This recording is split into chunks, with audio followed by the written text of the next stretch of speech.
ചൂടിങ്ങനെ കൂടുകയാണ്, മനുഷ്യന്മാരിങ്ങനെ നിന്നുരുകാണ്. അതുകൊണ്ടേ വെള്ളം നന്നായിട്ടാണ്ട് കുടിച്ചോണ്ടി. ഏതേലും വെള്ളം കുടിച്ചാൽ നിൽക്കണ്ട, മഞ്ഞപ്പിത്തം നമ്മളെ 40 അയലക്കത്തിലൊക്കെ ഇങ്ങനെ ചുറ്റിത്തിരിയുണ്ട്. അതുകൊണ്ട് കുടിച്ചിന വെള്ളത്തിനും വിശ്വസിക്കാൻ പറ്റാത്ത അവസ്ഥയാണ്. കാണുന്നതും കേൾക്കുന്നതും ആദ്യമായിട്ടാണെന്നുണ്ടെങ്കിൽ തട്ടി അങ്ങോട്ട് വിടാനും ഒപ്പം കൂടാനും മറക്കണ്ട. രാവിലെ ചായ, ഉച്ചക്ക് ചായ, വൈകുന്നേരം ചായ, ഇങ്ങനെ ചായ മോന്തിന് എന്റെ നാട്ടിലെ മോന്തിയാക്കാനെ ഡോക്ടറെ കാണിച്ചപ്പം ഡോക്ടർ പറഞ്ഞത് ചൂട് കൂടിയതുകൊണ്ടാണ്.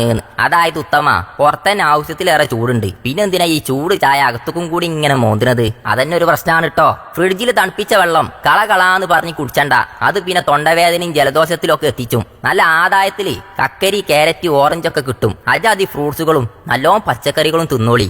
ഒരു കോയിനങ്ങോട്ട് കിട്ടിയ ഈ വെക്കേഷൻ കാലത്ത് പൊരിച്ചതും കരിച്ചതും നെരിച്ചതുമായി പല കോലത്തിൽ തിന്നണ ശീലാണ്, അതങ്ങോട്ട് ഒഴിവാക്കുക. പിന്നെ ടൈറ്റ് ഫിറ്റായി കിടക്കണ കുപ്പായും പാന്റും ചുരിദാറും ഒന്നും ഇടാതെക്കുക. കഴിയണതും ലൂസുള്ളതും കോട്ടൻ്റെതും ഒക്കെ ഇടുക. അത് ഇട്ടാൽ ഞമ്മക്കൊരു സുഖമാണ്, മനസ്സിനൊരു സുഖമാണ്, ചൂടിനോടൊരു എതിരുമാണ്.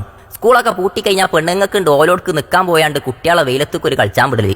പൊന്നാര പെണ്ണുങ്ങളെ കേട്ടോളി, ഗൾഫിലുള്ള പുതിയാപ്പിളാരെ വിളിച്ച് പറഞ്ഞു കൊടുത്തോളി. 11 മണി തൊട്ട് 3 മണി വരെ കുട്ടികളെ പുറത്തേക്ക് തന്നെ വിടരുതിട്ടോ. തേപ്പിനും പടവിനും പുറത്തെ പണിക്കൊക്കെ അന്നാന്നത്തെ വരുമാനത്തിന് പോണ പൊന്നാര ചങ്കുകളെ മച്ചാമാരെ, ചുട്ടു പൊള്ളണ വെയിലാണ്, കരുതണട്ടോ. കാറിന്റെ ഉള്ളിലിരുന്ന് ലോങ് യാത്ര പോണോല്, ലോഡും വണ്ടിയിൽ AC ഉണ്ടെങ്കിലും അതിട്ട് പോണോല്, വെയിലത്ത് നിർത്തിയിട്ടെടുക്കണ വണ്ടിയാണെങ്കിൽ ഗ്ലാസ് ഫുള്ള് തുറന്നിട്ട് കഴിഞ്ഞതിന്റെ ശേഷം 5 മിനിറ്റ് കഴിഞ്ഞിട്ട് AC ഇട്ടാൽ മതിട്ടോ. അല്ലെങ്കിൽ ചുട്ടു പൊള്ളണ ഫൈബറാണ്, എന്താ സംഭവിക്കാന്ന് പഠിച്ചോൻ തന്നെ അറിയില്ല. വണ്ടിന്റെ ഉള്ളിൽ പെട്രോളൊന്നും കുപ്പിയാക്കി വെക്കരുത് കേട്ടോ, അത് മതി വലിയൊരു അപകടം ഉണ്ടാക്കാന്. കഴിയുന്നതും കാര്യമില്ലാത്ത കാര്യത്തിന് ബൈക്കുമല അങ്ങോട്ടും ഇങ്ങോട്ടും പായാൻ നിൽക്കണ്ട. അങ്ങനെ പായാണെങ്കിൽ കരുവാഴ്ച പോവും ചെയ്യും, സൂര്യതാപ് ഏൽക്കും ചെയ്യും കേട്ടോ. കരുതണം കേട്ടോ ചങ്ങായിമാരെ. ഇടക്കിടക്ക് മുഖം കഴുകി ഇങ്ങനെ കൊടുക്കുക, എന്നിട്ടൊന്നാണ് തുടച്ചും ചെയ്താണ്ടി. രാവിലെയും രാത്രിയും കുളി പതിവാക്കുക.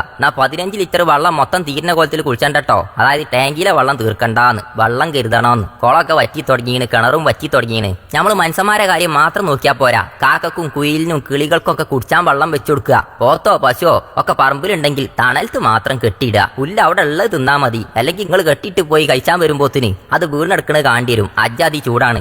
ഈ വേനൽക്കാലത്ത് നമ്മളും നമ്മളെപ്പോലെ ജീവനുള്ളതിന് നമ്മൾ തന്നെ സംരക്ഷിക്കുക. വേനൽക്കാലത്തും മഴക്കാലത്തും നമ്മളെ വീഡിയോകൾ കാണാനും കേൾക്കാനും ഫോർവേഡും സബ്സ്ക്രൈബും ഒക്കെ ചെയ്ത് കാണാത്തവർക്ക് കാണിച്ചു കൊടുക്കാൻ ഷെയറും ലൈക്കും ചെയ്ത് ഒപ്പം കൂടിക്കോളി. അടുത്ത വീഡിയോ ആയിട്ട് വീണ്ടും വരാം.